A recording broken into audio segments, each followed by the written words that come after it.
Bonjour, soyez le bienvenu dans ce débat où nous connaîtrons différents points de vue sur ce que nous appelons aujourd'hui l'intelligence artificielle. Je suis Carla Lebrun et je serai votre modérateur. Bien, nous commençons. Je commencerai par aborder le concept de l'intelligence artificielle.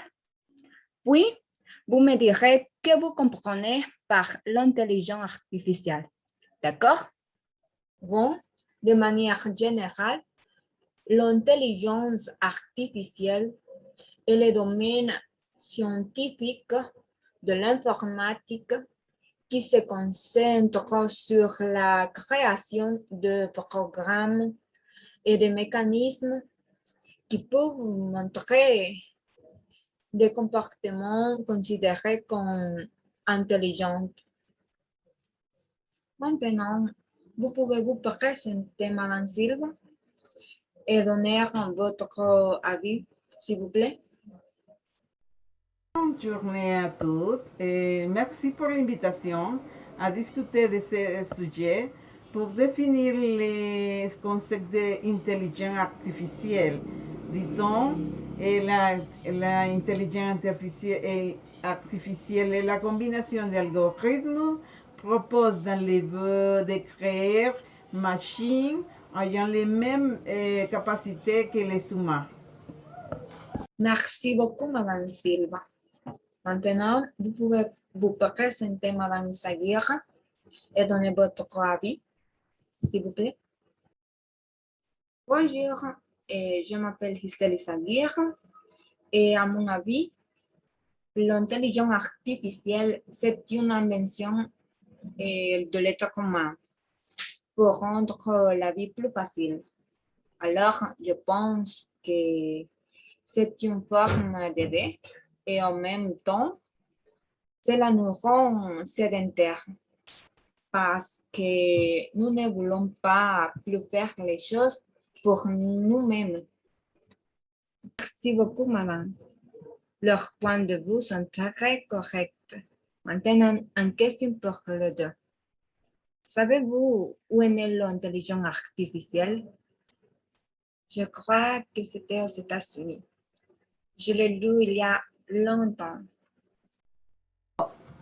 Oh oui, définitivement, certains travaux publics dans les années 1940 qui n'ont pas un grand impact, mais de travail influent en 1950 dans Alan Turing, un mathématicien britannique, une nouvelle discipline des sciences de l'information a été ouverte. Merci beaucoup pour votre participation. Nous continuons avec la question suivante. Quels sont les types d'intelligence artificielle que vous connaissez?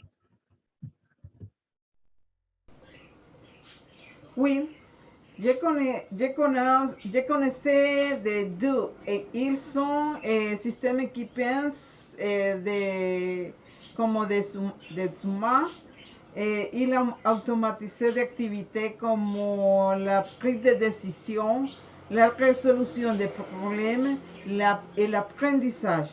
Les réseaux artificiels sont un exemple.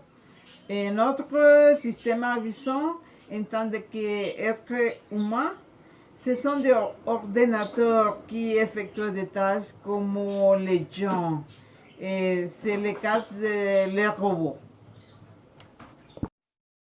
Bon, vous connaissez beaucoup d'informations sur l'intelligence artificielle. C'est très magnifique. Maintenant, mentionne quelques branches sociales dans lesquelles l'intelligence artificielle contribue et comment elle les fait. Oui, et par exemple, assistant personnel virtuel, et finance, l'éducation. Et la finance, la technologie intelligent pour aider les banques à détecter les fraudes et à prouver les tendances du marché, à conseiller leurs clients. L'éducation permet de savoir si un étudiant est sur le point d'annuler son inscription, de suggérer de nouveaux cours ou de créer, d'offrir personnalité pour optimiser l'apprentissage. Aussi, comme assistante personnelle virtuelle, vous ne vivrez avec des jargons interactifs qui pourront nous suggérer de produits, de restaurants, d'hôtels, de services, de spectacles, selon notre historique de recherche. Merci beaucoup. Je suis très contente que vous connaissez cette nouvelle tendance. J'apprécie votre réponse. Comme dernière question, l'intelligence d'une machine peut être égale ou supérieure à celle d'un humain? Que pensez-vous?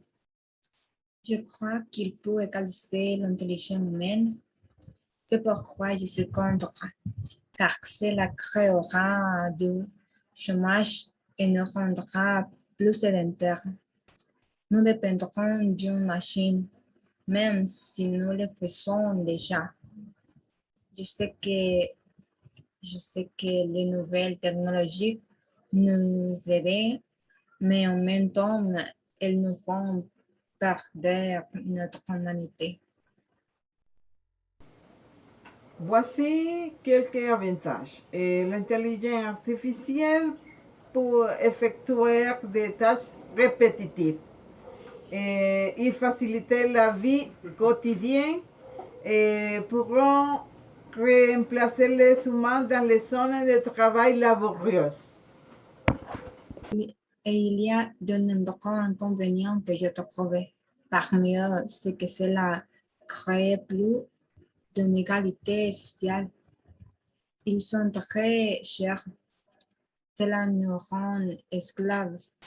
Nous perdons du temps avec nos proches car nous sommes connectés à des appareils électroniques, entre autres.